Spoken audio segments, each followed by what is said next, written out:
El Atlético de Madrid vuelve a mirar al abismo. Y enfrente, como en 2016, aparece el mismo fantasma, el Real Madrid.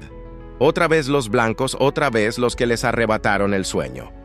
Mismo verdugo, misma pesadilla. Los fantasmas del pasado vuelven a rondar el Metropolitano. Y el madridismo sonríe, porque donde hay presión, el Madrid se crece.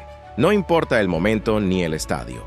Cuando suena el himno de la Champions y enfrente está el Atleti, el Real Madrid impone historia, jerarquía y títulos. El clásico europeo se tiñe de blanco otra vez.